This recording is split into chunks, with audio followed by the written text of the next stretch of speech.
दोस्तों स्वागत है आपका आज की हमारी इस वीडियो में। दोस्तों जैसा कि आप जानते हैं कि हमारी इंडियन नेवी के लिए twin engine deck based fighter aircraft develop किया जा रहा है। ये एक ऐसा प्रोग्राम है जिसमें एक twin engine carrier based multi role combat aircraft develop किया जाएगा। इसे एडीए, एचएएल और डीआरडीओ मिलकर इंडियन नेवी के लिए बना रहे हैं।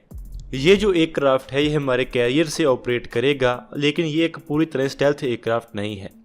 ये फाइटर एयरक्राफ्ट स्टेल्थ फीचर्स के साथ तो आता है जिससे इसके रडार क्रॉस सेक्शन को काफ़ी हद तक कम किया जा सकता है, लेकिन इसमें एक प्योर स्टेल्थ फाइटर एयरक्राफ्ट वाले फीचर्स नहीं है।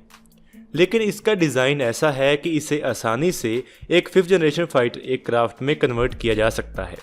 आज की इस वीडियो में हम इस एयरक्राफ्ट के मार्क 2 वेरिएंट या इसके स्टेल्थ वेरिएंट के ऊपर बात करेंगे और ये भी बात करेंगे कि क्यों ऐसा वेरिएंट डेवलप करना हमारे लिए एक अच्छी ऑप्शन हो सकती है। तो चलिए आज की इस वीडियो को शुरू करते हैं। दोस्तों जैसा कि आप जानते हैं कि इस एयरक्राफ्ट की डेवलपमेंट से पहले ऐसी खबरें आई थी कि एमसीए फाइटर एयरक्राफ्ट का एक नेवल वेरिएंट डेवलप किया जाएगा। उसके ऊपर भी हमने एक वीडियो में बात की थी कि क्यों ये एक अच्छी ऑप्शन नहीं है। वो इसलिए क्योंकि जो एक नेवल फाइटर एयरक्राफ्ट होता है उसे शुरू से ही नेवी के लिए डेवलप किया जाना एक अच्छी ऑप्शन होती है, क्योंकि बहुत बार ऐसा देखा गया है कि जो एक एयरफोर्स के लिए डेवलप किए गए डिज़ाइन को जब एयरक्राफ्ट कैरियर से ऑपरेट करने के लिए मॉडिफाई किया जाता है तो उसमें बहुत सारी प्रॉब्लम्स आ जाती हैं। F-35 एयरक्राफ्ट के साथ भी बहुत सारी प्रॉब्लम्स देखी गई हैं, तो इसीलिए इंडियन नेवी ने भी एक नए डिज़ाइन को चुना था जो कि हमारी नेवी के लिए खास तौर पर बनाया जा रहा हो। और ये नया design twin engine deck based fighter aircraft का था, लेकिन एमसीए फाइटर जेट जो कि एक स्टेल्थ फाइटर एयरक्राफ्ट है उसके मुकाबले में ये फाइटर एयरक्राफ्ट एक स्टेल्थ फाइटर एयरक्राफ्ट नहीं है। लेकिन जैसे जैसे हमारी ऑपरेशनल रिक्वायरमेंट्स चेंज होंगी तो वैसे वैसे हमारी इंडियन नेवी को फ्यूचर में एक स्टेल्थ फाइटर एयरक्राफ्ट की ज़रूरत भी पड़ सकती है। और twin engine deck based fighter aircraft का डिज़ाइन एक ऐसा डिज़ाइन है जो कि हमारी नेवी और एयरफोर्स दोनों इस्तेमाल कर सकेंगे। तो इसका एक स्टेल्थ वेरिएंट डेवलप किया जाना एक अच्छी ऑप्शन हो सकती है।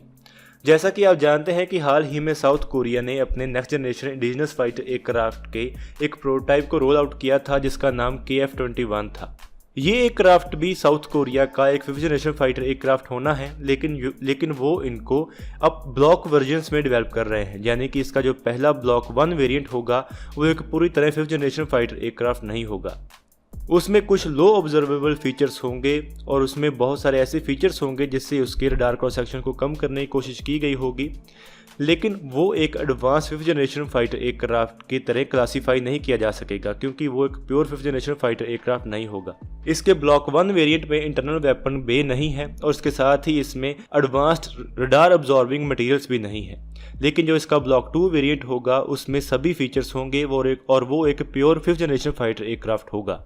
और ऐसे ही हमारा twin engine deck based fighter aircraft जो कि एडीए नेवी के लिए डेवलप कर रहा है उसका भी जो फ्रंटल रडार क्रॉस सेक्शन है वो बहुत कम है। अगर इसके डिज़ाइन को देखा जाए तो इसके डिज़ाइन को ऐसा बनाया गया है कि इसे आसानी से मॉडिफाई किया जा सके और नए 5th जनरेशन फीचर्स इसमें लगाए जा सकें। इसमें low frontal radar cross section के साथ ही इसमें edge extension, sharp edged frontal fuselage और diverterless supersonic inlet DCI है। और इसके साथ ही इसमें और भी बहुत सारे फीचर्स हैं जो कि इसे 5th जनरेशन स्टैंडर्ड के काफ़ी करीब ले आते हैं, लेकिन इसमें एक इंटरनल वेपन बे नहीं है और ना ही इसमें 5th जनरेशन एवियोनिक्स हैं। इसमें जो avionics mission computers cockpit display system इस्तेमाल किए जाने हैं वो तेजस मार्क 2 प्रोग्राम से लिए जाएंगे।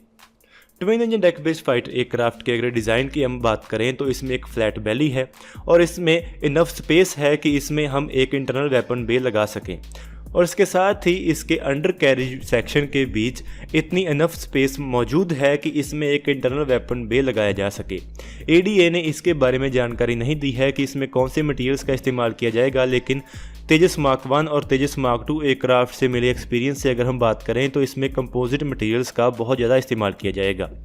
एमसीए में भी हम स्पेशल कंपोजिट मटेरियल्स को देखेंगे जिनको खास तौर पर रडार वेव्स को अब्जॉर्व करने के लिए डिज़ाइन किया गया होगा। एडीए अपने एयरक्राफ्ट में एक्सपेंसिव और हाई मेंटेनेंस स्टेल्थ कोटिंग का इस्तेमाल नहीं करेगा, बल्कि वो कंपोजिट मटेरियल्स का इस्तेमाल करेगा और स्टेल्थी पेंट का इस्तेमाल करेगा जिससे एक एक्सपेंसिव स्टेल्थ कोटिंग जैसे ही रिजल्ट्स मिल सकें। तो इन सभी डेवलपमेंट से हम ये एक्सपेक्ट कर सकते हैं कि twin engine deck based fighter aircraft की डेवलपमेंट में भी ऐसे स्पेशल कंपोजिट मटेरियल्स का इस्तेमाल किया जा सकता है, जिससे इस एयरक्राफ्ट के रडार क्रॉस सेक्शन को कम करने की कोशिश की जा सकती है, जिससे इसके ब्लॉक 1 वेरिएंट या इसके मार्क 1 वेरिएंट में ही हम बहुत अच्छी डिग्री की स्टेल्थ को एक्सपेक्ट कर सकते हैं। जो AMCA के लिए टेक्नोलॉजीज डेवलप की जा रही हैं, जैसे कि उसके avionics, sensor data fusion, passive sensors, net centric warfare और AES रडार, वो सभी डेवलप किए जा रहे हैं। और क्योंकि twin engine deck based fighter aircraft 2030 तक बनकर तैयार होगा, तो तब तक AMCA एयरक्राफ्ट भी तैयार हो चुका होगा और उसके लिए जो टेक्नोलॉजीज डेवलप की गई होंगी वो भी तैयार हो गई होंगी। और उसके बाद इस एयरक्राफ्ट के ब्लॉक 2 वेरिएंट के ऊपर भी काम शुरू किया जा सकेगा, जिसमें twin engine deck based fighter aircraft में AMCA की टेक्नोलॉजीज के इस्तेमाल से इसे भी एक प्योर स्टेल्थ एयरक्राफ्ट के काफ़ी करीब लेकर जाया जा सकेगा। दोस्तों, ऐसा पहली बार नहीं है कि किसी फाइटर एयरक्राफ्ट में इंटरनल वेपन बे लगाकर उसके रडार क्रॉस सेक्शन को कम करने की कोशिश की गई हो। F-15 फाइटर एयरक्राफ्ट के भी एक स्टेल्थ वेरिएंट को डेवलप करने की कोशिश की गई थी, जिसमें इंटरनल वेपन बे का इस्तेमाल किया गया था और उसके साथ ही उसमें रडार अब्जॉर्बेंट मटेरियल्स का इस्तेमाल किया गया था, जिससे उसके रडार क्रॉस सेक्शन को काफ़ी कम करने की कोशिश की गई थी। और यही काम अभी साउथ कोरिया भी कर रहा है। उन्होंने अपने ब्लॉक 1 वेरिएंट में इंटरनल वेपन बे का इस्तेमाल नहीं किया है, बल्कि ब्लॉक 2 वेरिएंट में वो एक इंटरनल वेपन बे का इस्तेमाल करेंगे। तो यहाँ पर एक पूरी पॉसिबिलिटी है कि twin engine deck based fighter aircraft को एक स्टेल्थ एयरक्राफ्ट में कन्वर्ट किया जा सकता है।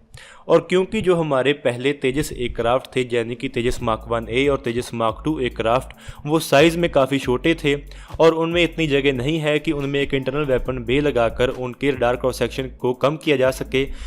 लेकिन जो twin engine deck based fighter aircraft है, उसका डिज़ाइन ऐसा है और उसका साइज़ भी काफ़ी बड़ा है, जिससे उसमें इतनी स्पेस है कि उसमें एक इंटरनल वेपन बे लगाया जा सके और उसमें ऐसे डिज़ाइन चेंजेस किए जा सकें कि उसके रडार क्रॉस सेक्शन को काफ़ी हद तक कम किया जा सके। तो दोस्तों, आज की इस वीडियो में इतना ही। तो अगर आपको ये वीडियो अच्छी लगे तो आप इसको जरूर लाइक और शेयर करें। Thanks for watching this video. जय हिंद, जय भारत।